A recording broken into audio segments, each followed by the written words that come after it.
मोदी सरकार के 11 साल, सीएम योगी बोले नया भारत शांति की रट नहीं लगाता, ऑपरेशन सिंदूर से मुंह तोड़ जवाब देता है। मुख्यमंत्री योगी आदित्यनाथ ने कहा कि प्रधानमंत्री नरेंद्र मोदी के 11 वर्ष का कार्यकाल भारतवर्ष के स्वर्णिम काल के रूप में जाना जाएगा। इस कार्यकाल में पीएम मोदी ने भारत को वैश्विक पहचान दी है। कांग्रेस समेत अन्य अस्थिर सरकारों से जो आम जन का विश्वास टूटा था, वैश्विक मंच पर जो भारत की छवि तार तार हुई थी, उसे पीएम मोदी के नेतृत्व में भ्रष्टाचार, तुष्टीकरण और परिवारवाद से मुक्त नेतृत्व ने भारत को विकसित और आत्मनिर्भर बनाकर अगले 25 वर्ष की कार्य योजना प्रस्तुत की है। इन 11 वर्षों ने सामाजिक और सांस्कृतिक पक्ष के साथ ही सेवा सुशासन के साथ आर्थिक मोर्चे पर देश को एक नई पहचान दी है।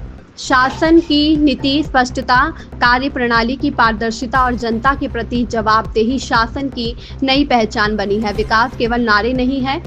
इन वर्षों ने विरासत और विकास का समन्वय करते हुए देश को दुनिया में नई पहचान दिलाई। अब चेहरा देखकर नहीं बल्कि जरूरत देखकर सरकारी योजनाओं का लाभ दिया जाता है।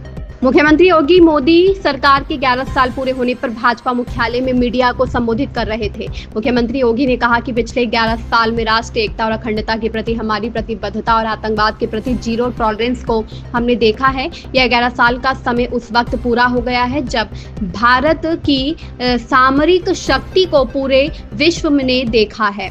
पाकिस्तान में टेस्टेड और दुनिया में ट्रस्टेड भारत की सैन्य शक्ति मानी गई है, क्योंकि हम पर युद्ध थोपेगा तो उसका जवाब सर्जिकल स्ट्राइक, एयर स्ट्राइक और ऑपरेशन सिंदूर से दिया जाएगा। अब भारत दुनिया में शांति की रट लगाने वाला देश नहीं है, बल्कि युद्ध थोपने पर कड़ा जवाब देने वाला देश है। मुख्यमंत्री योगी ने कहा कि इन 11 वर्षों में भारत को एक भारत श्रेष्ठ भारत के रूप में पारदर्शित किया गया है। विकसित भारत के लिए 5 प्रण और 11 संकल्प बताए गए हैं। 11 साल में भारत ने विकसित भारत की आधारशिला 5 प्रण के आधार पर रखी है। समावेशी विकास शुरू किए गए हैं, ढांचागत विकास का मॉडल बनाया है, तकनीक के उपयोग के माध्यम से भ्रष्टाचार पर काबू पाया गया।